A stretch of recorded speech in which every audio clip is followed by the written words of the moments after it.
Once again, welcome everybody here on this beautiful Sunday morning. I always love how in the liturgical calendar they call this Low Sunday. And I don't really think they meant it as low attendance Sunday or low energy Sunday. But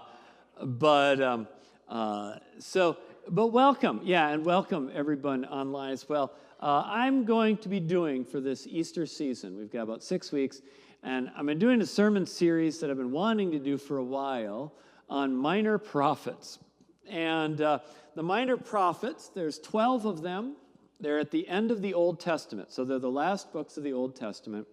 And we often gloss over them because, they've got weird names, Habakkuk, Obadiah, Zephaniah, these kind of things. They're always fun for the confirmation kids to try to remember. And they're called minor prophets, not because their work wasn't important or they didn't have a big influence. It's because their books are small. And if you take all 12 minor prophets, put them together, they fit on one scroll. That's why they're put there. They're not chronologically the end of the story of the Old Testament. It was about paper conservation. And so Isaiah, Jeremiah, Ezekiel, the major prophets, they're so big they each take a whole scroll. So that's why they're organized the way it is. That's what makes them major. And so the minor prophets, I know they also get glossed over a lot because some of them maybe aren't as quotable or as relevant for today. There's a whole book called Nahum, and the whole book is basically just gloating over the fact that the kingdom of Assyria got sacked. It's a whole book of na. Not as terribly life-inspiring today. So I thought it'd be fun to look at some of these minor prophets. And we'll just pick one a week and kind of do a highlight of them. See some of the things that they say. I do think there's some really good stuff in there that maybe we gloss over. Today we're going to start out with Hosea. And Hosea, your 2-minute history lesson is, Hosea is a prophet in the northern kingdom. So remember, for about 200 years, Israel was split. There was a northern kingdom and a southern kingdom.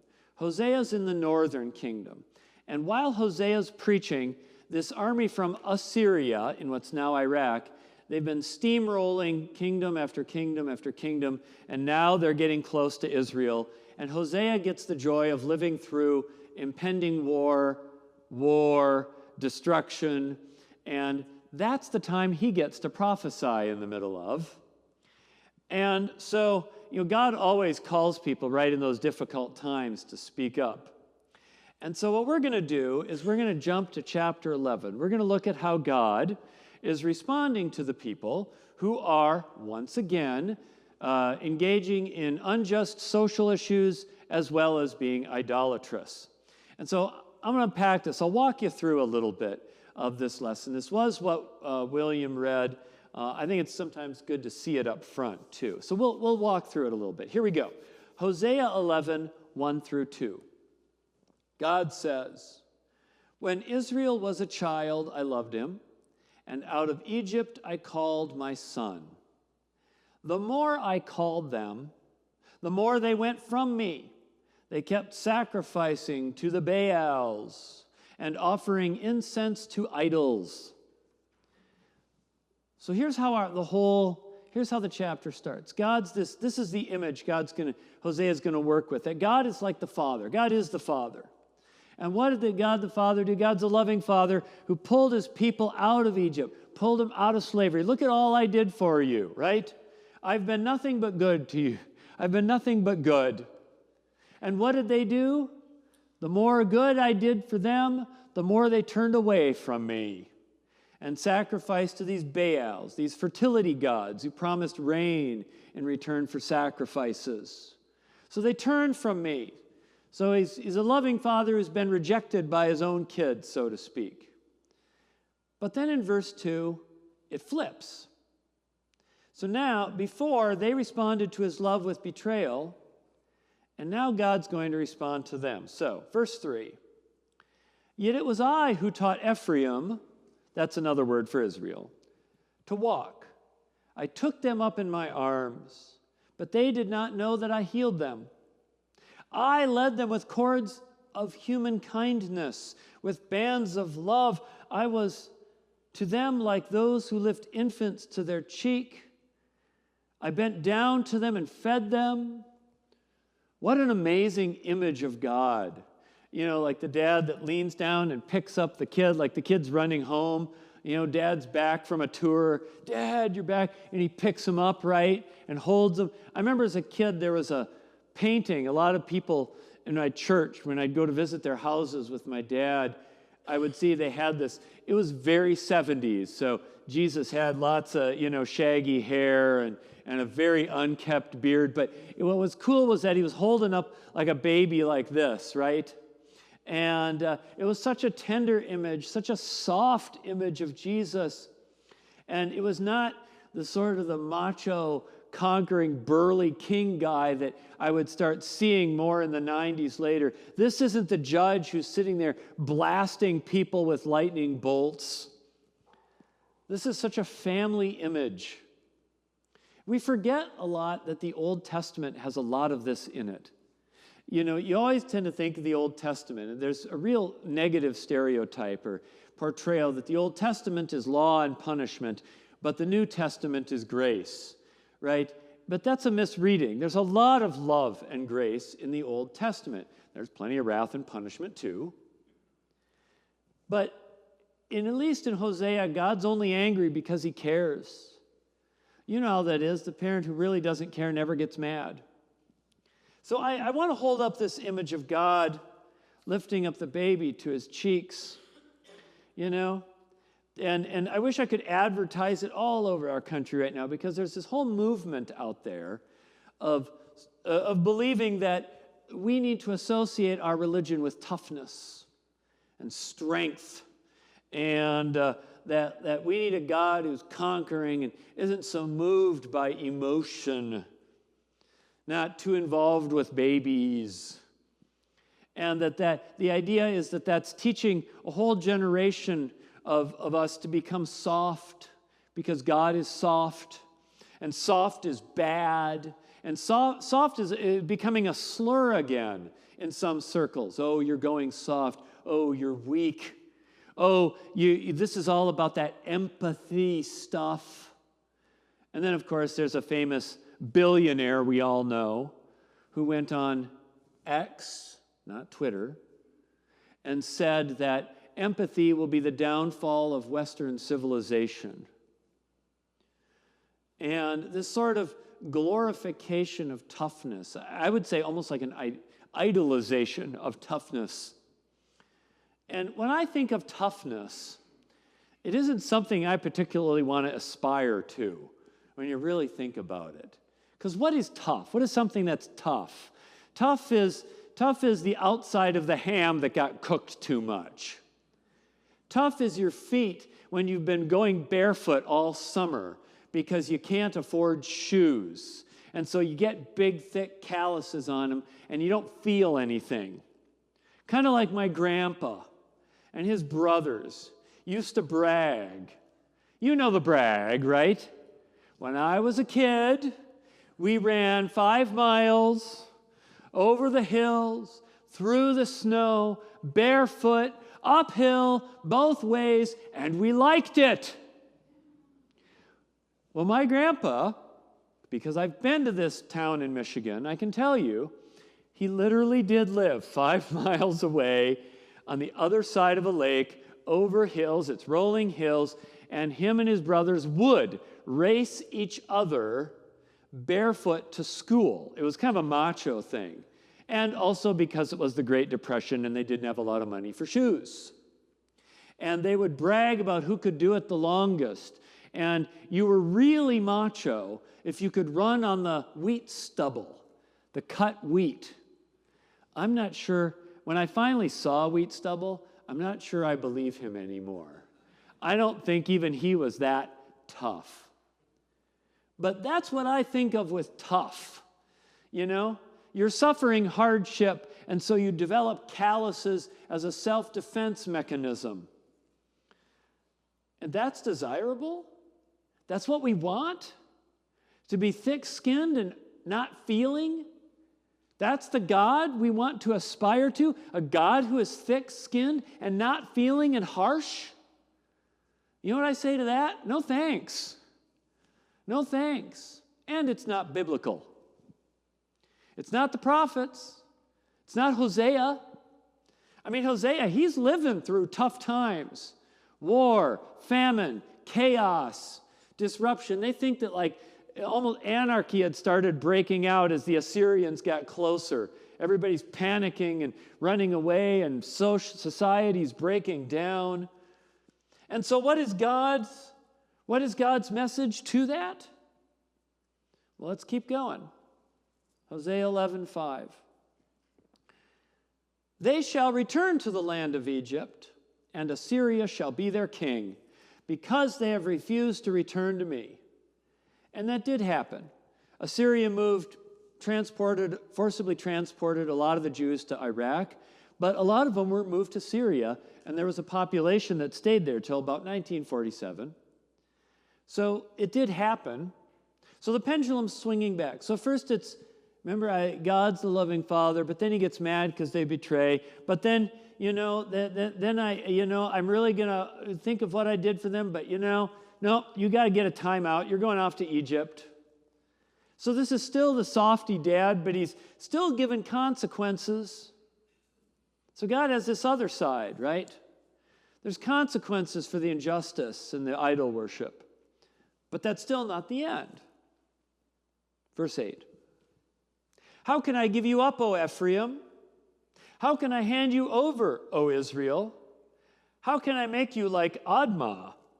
How can I treat you like Zeboim? We don't really know who Admah and Zeboim is, but I guess it didn't go well for them. God wasn't quite as softy on the Zeboim. My heart recoils within me. My compassion grows warm and tender. There goes God again. All soft, feeling bad, letting his feelings overtake him. There's God destroying Western civilization with his lame, wussy feelings.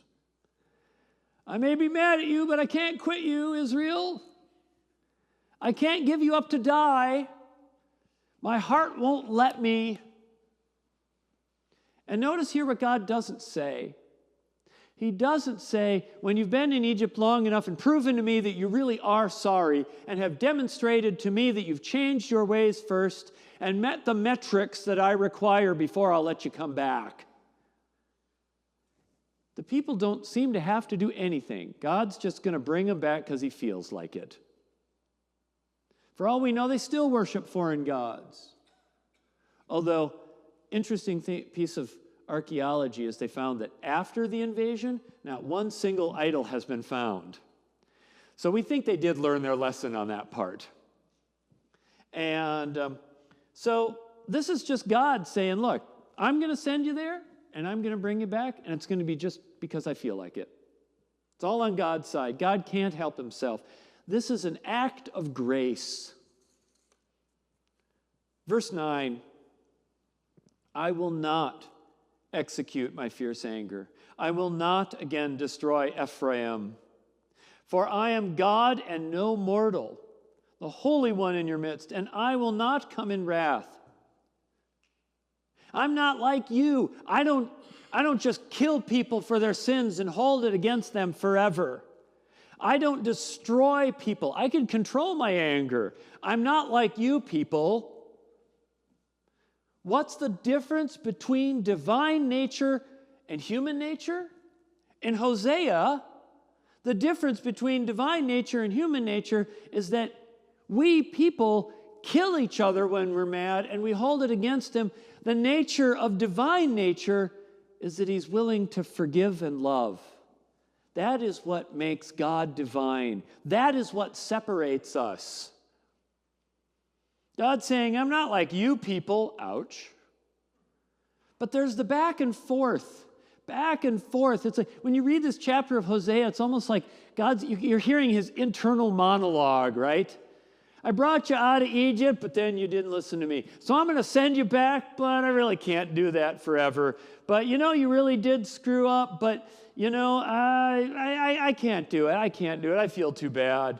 It's like this back and forth, right? God came about this close from saying, it hurts me more than it hurts you.